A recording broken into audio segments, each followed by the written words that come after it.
Now comes the exciting part. It's time to deliver your pitch on Capitol Hill. Here are the top 10 tips for success.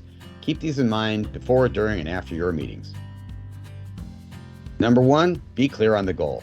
Always make sure you know the goal of your meetings. In other words, what specifically do you want that member to do? If you want your meetings to have influence, you have to be specific about how your member can help you. Go into your meetings prepared to ask the member to do one specific thing. While you may feel tempted to ask for multiple actions, that only gives the member the choice of doing the easiest thing. As a matter of fact, one House Chief of Staff said, asking for the support of numerous pieces of legislation lets the elected official decide the priorities. Often the easiest one will be chosen, and not necessarily the most important issue to the group. Number 2, keep it short. Keep your messages short and concise. Most meetings on Capitol Hill only last about 15 to 20 minutes. That may feel rushed to you, but Hill staff are used to it. So after a brief amount of small talk, cut to the chase. Which leads to number 3. Deliver your ask in the first 5 minutes. You start by stating that you're a constituent and that you are there to ask for, insert your policy ask here. Then make the case and ask for a commitment. Your meeting may feel incomplete, and that's actually a good thing. This gives you follow-up items, and good follow-up is what turns meetings into relationships. But that's a topic for the next video. Number 4, stay on message. Knowing your goal will keep you on message. Going off message can only hurt you by detracting from the points you plan to emphasize. Furthermore, if you switch topics, the person you are meeting with might not cover the topic that you switched to. So stay on point. If staff insert another question into the conversation, acknowledge their question and then suggest that you schedule a follow-up meeting to discuss it at another time. Number 5, the less paper, the better. With space on Capitol Hill so limited these days, you don't see many large filing cabinets.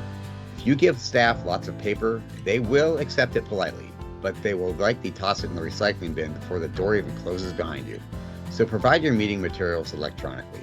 And the best time to do that is actually before your meetings, about 2 to 3 days in advance.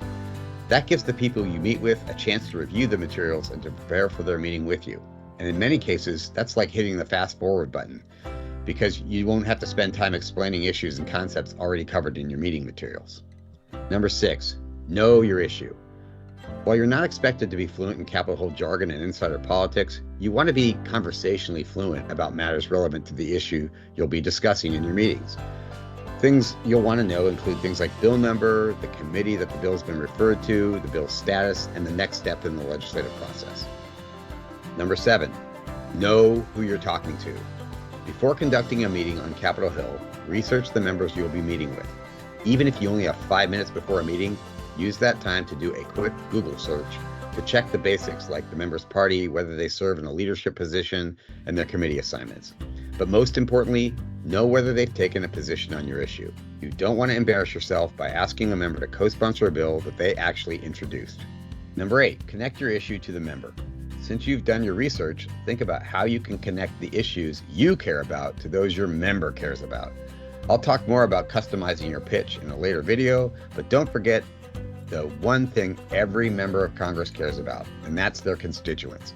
So come prepared to provide district-specific data illustrating how your issue impacts the people, businesses, and employers in their district, and drill down deeper by telling personal stories that illustrate that district impact at the personal level.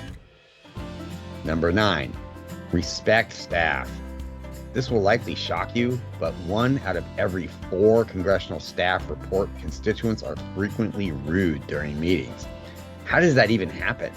Well, a good way is to disrespect staff, saying things like, "Oh, I thought we were meeting with the member. Why am I just meeting with staff?" Or, "Oh, wow, how old are you?" These aren't things that will win staff over and make them want to help you. Worse yet, they can spoil your relationship with the member for years to come. Members trust their staff, and if you're rude to their staff, the member's going to hear about it. Number 10, follow-up is critical. Remember, the average House office hosts 28 meetings every day. That means 1 month after your meeting, that office has hosted 560 meetings.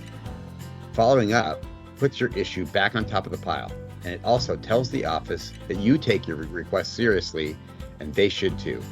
And candidly, the political nature of their job means that staff are hardwired to make vague commitments like, Oh, I'll be sure to tell the member that about the views that you shared.